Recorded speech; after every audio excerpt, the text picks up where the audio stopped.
here today to celebrate the love between Michael Allen Roth and Lisa Nicole, Mabel Jean, Gert, Shardy, East, Goose, West, and now Lisa Roth.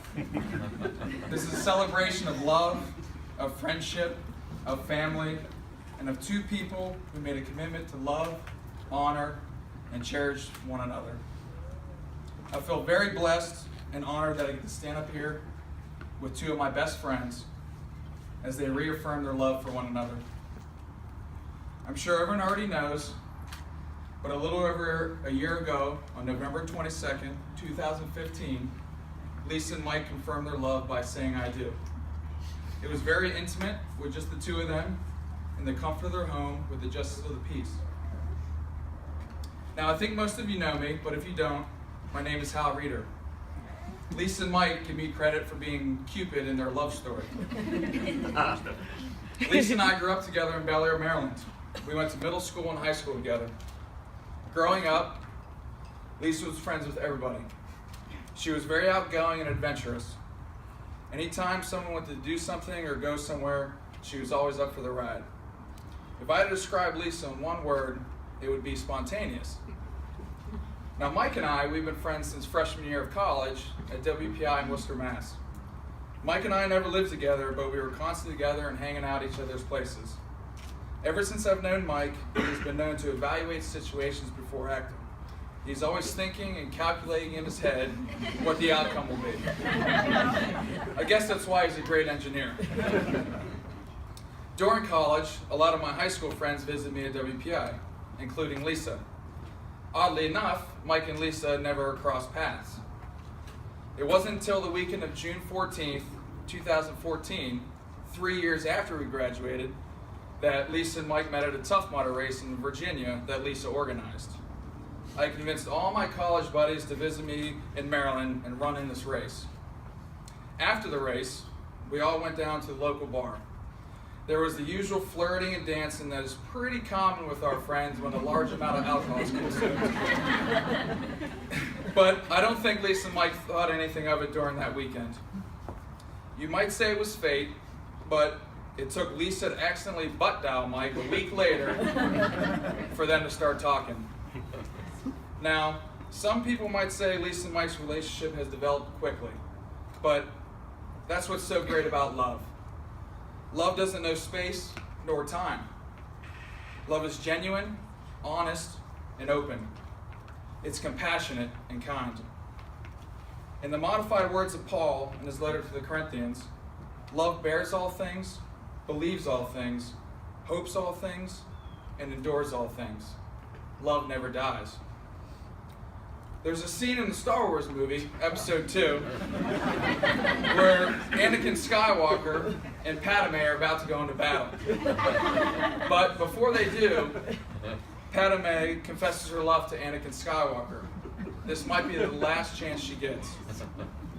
Anakin Skywalker replies, "Attachment is forbidden, possession is forbidden, compassion, which I would define as unconditional love, is essential to a Jedi's life."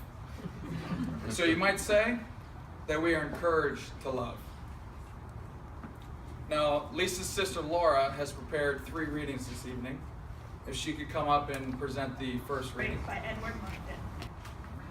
The fierce dinosaur was trapped inside his cage of ice. Although it was cold, he was happy in there. It was, after all, his cage. Then along came the lovely other dinosaur. The lovely other dinosaur melted the dinosaur's cage with kind words and loving thoughts. "I like this dinosaur," thought the lovely other dinosaur. "Although he is fierce, he is also tender and funny. He is also quite clever, though I will not tell him this for now." "I like this lovely other dinosaur," thought the dinosaur. "She is beautiful, and she is different and smells so nice. She is also a free spirit, which is a quality I much admire in a dinosaur. But he can be so distant and so peculiar at times," thought the lovely other dinosaur. "He is also overly fond of things." Are all dinosaurs so overly fond of things? But her mind skips from here to there so quickly, thought the dinosaur.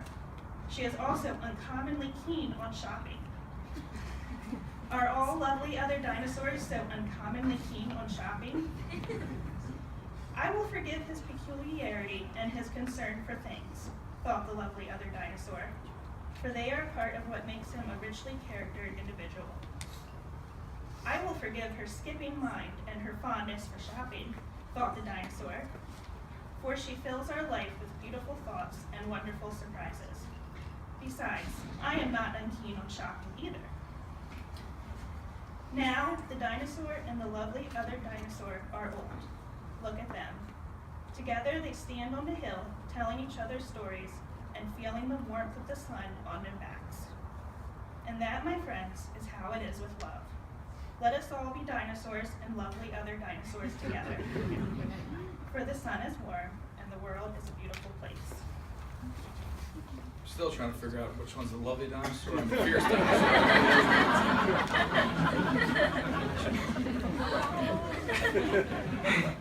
Now, all of us have our own love stories. Some are short, others long. Some are yet unwritten, while others are just getting to the good part.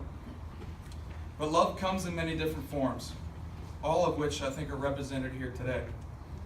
There's romantic love, the love of parents and children, of brothers and sisters and family, and love among friends. And even though love comes in many different forms, and even though love can look different from one person to the next, we all know it when we see it. And we definitely can see it between the two of you and the two of you and MJ. I think Lisa and Mike would agree that one of the greatest blessings of marriage is the joy and responsibility of raising a family. Lisa and Mike have truly been blessed to be the parents of little MJ. Laura, if you would come up and present the second reading.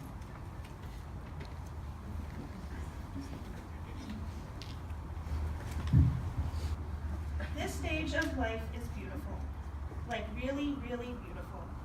This is the stage of life where every single older person you ever meet tells you, you're going to miss this, and you already know it's true. It's the stage where your kids love you more than they are ever going to love you again for the whole rest of your life. It's the stage where they can fit their entire selves into your lap to snuggle, and they want to. It's the stage where their biggest problems are ear infections and teething and stomach viruses, and you're not having to deal yet with things like broken hearts or addiction or bullying. It's the stage where you're learning to love your spouse in an entirely different, harder, and better way. The stage where you are learning together, being stretched together, shedding your selfishness together, and truly being made into one.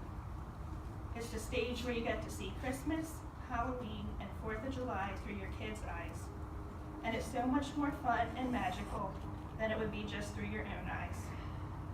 It's the stage where you get to watch your parents be grandparents, and they're really good at it. It's the stage of life filled with field trips, class parties, costumes, swim lessons, bubble baths, dance parties, loose teeth, and first steps. And those things are so fun. It's the stage where you're young enough to have fun and old enough to have obtained at least some wisdom. It's such a great stage. As Lisa and Mike renew their vows of marriage today, they also renew their commitments to be loving and caring parents to MJ, recognizing with gratefulness the happiness and fulfillment that MJ has brought to their marriage and family life. Now, Lisa and Mike have decided to write their own vows this evening. Lisa, if you would share first.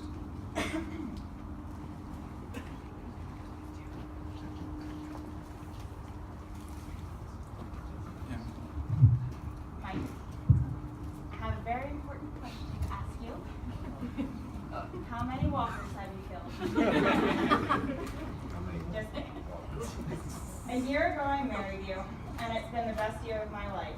It's been easy and it's been challenging, but I take all of it to be here by your side and hope that you love me just as much. That's all that's important, and that's all that I ever need. It's been a miracle to find the kind of peace and happiness you've given me, and in honor of that miracle, I pledge to love and cherish you forever. So, Mike Roth, I vow to always tell you when you have green stuff in your teeth. And I vow to always make you an alternative dinner option when I try new spaghetti squash recipes. And I vow not to attempt to replace real spaghetti with spaghetti squash. And I'm sorry for doing that in the house. I promise to be there when you need me, to fill your days with sunshine, to comfort you and encourage you, to help you reach your goals, to be your best friend, and to love you with all my heart. I promise to make sure that I am not just hungry if I snap at you. I vow to never lie to you about when I put cheese in our dinners. Actually, I vow to never lie to you. And I vow to keep that vow 80% of the time. Because sometimes I just leave out that ingredient when you ask what the ingredients are. But I won't lie about the important stuff. I vow to always watch Star Wars with you and Batman with you, and I will keep that vow 65% of the time. We can't vow to be perfect, and in the end, all we can do is promise to love each other with everything we've got. So, we'll take care of each other even when we're old and smelly. So, Mike, may the Force be with us as we travel through the galaxy of life. And I also vow that that will be my one and only Star Wars reference from here on out. Really though, I vow to be the best that I can be for you and MJ. I only want to spend my life with you. I love you, and you have nice eyes.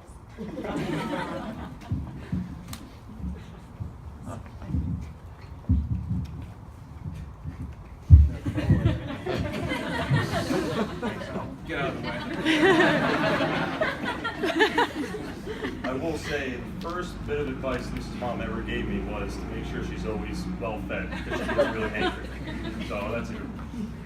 But anyway, although I despise the Yankees, the most appropriate quote I could think of for today was said by Lou Gehrig. Today I consider myself the luckiest man on the face of this earth. The only thing wrong with that statement is that the feeling of being the luckiest man has not only occurred today, it's a daily occurrence. I vow to love you for who you are now and who you are to become. I promise to listen to you and learn from you, to support you and accept your support.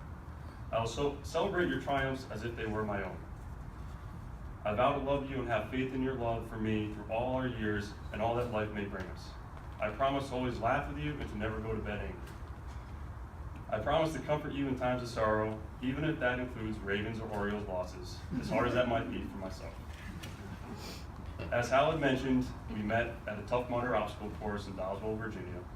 I can honestly say I never expected to meet my best friend and the love of my life, navigating my way through 10 plus miles of obstacles on an 85-degree day that I somehow volunteered for.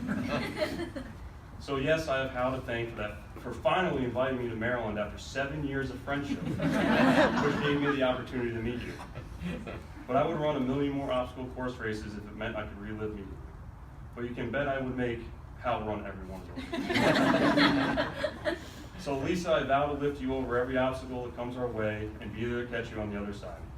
I vow to do whatever it takes and work as hard as I can to make you happy, provide for you and our family anything that we ever want and need. As a part of that vow, I will do the absolute best I can to give you everything you could ever want. And I'd say I'm off to a pretty good start with MJ. I vow to be the Marshall to your Lily, the Leonard Hofstadter to your Penny, the Clark Kent to your Lois Lane, and the Maverick to your Goose. Just as all those couples I mentioned before have, I vow to love you, encourage you, trust you, and respect you. As a family, we create a home filled with learning, laughter, and compassion. I promise to work with you to foster and cherish our relationship of equality, knowing that together we will build a life far better than either of us could do alone. I don't care how cliche it is, like the great Jerry Maguire once said, you complete me. I love you, Lisa, and I always will.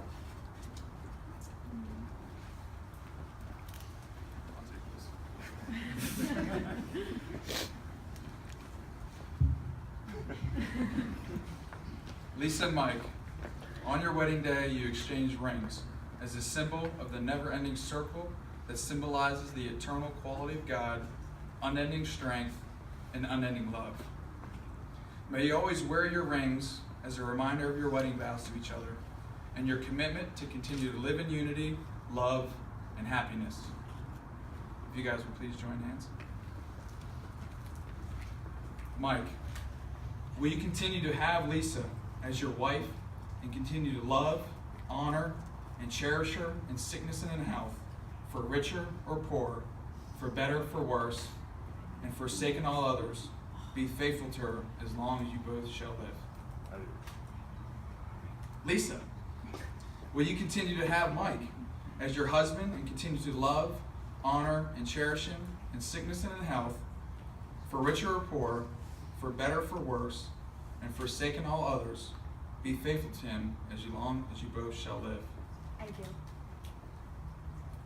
Laura, if you would come up and present the last reading.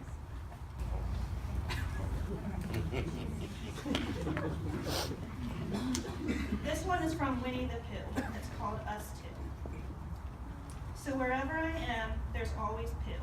There's always Pooh in me.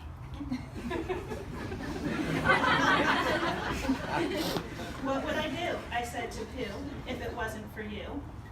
And Pooh said, true, it isn't much fun for one, but two can stick together, says Pooh, says he. That's how it is, says Pooh. That's all.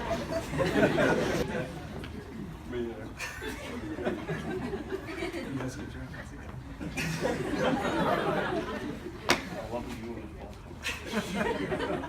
Lisa put that one in there, just so you know. I didn't know that was the first one. Many people believe that entering into marriage is the final step in a romantic relationship. As they see it, a couple meets, gets to know each other, falls in love, and decides they want to go through life together. And then they take the final step, marriage. But marriage is not meant to be the final step in a couple's relationship. It is really just the beginning of a grand adventure that hopefully will be long and rich for the both of you. This new journey will be at times richly rewarding and sometimes extremely difficult. But most importantly, it will be a journey you take together. Now, early in the ceremony, I used the word spontaneous to describe Lisa and calculated to describe Mike. And if you were to look those words up in the dictionary, they're actually listed as antonyms or opposites of one another. Now, I know everyone has heard the old expression, opposites attract, but I think there's some truth to that.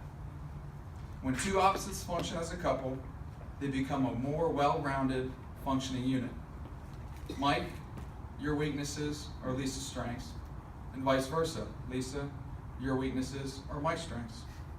It's that balance between one another that makes for a happy and long-lasting relationship. Now, I'm not married yet, so I don't have much advice or wisdom to give you. But I do know that love isn't just a word, it's an action. Love isn't something you say, it's something you do. So remember to continue to cherish each other and respect the thoughts and ideas of one another. And most of all, be able to forgive each other and not hold grudges against one another. Live each day in love, always being there to give love, receive love, and comfort each other in good times and in bad. With that said, it's with my pleasure that I conclude the ceremony of renewing the vows of marriage that joins you and forever binds you, husband and wife.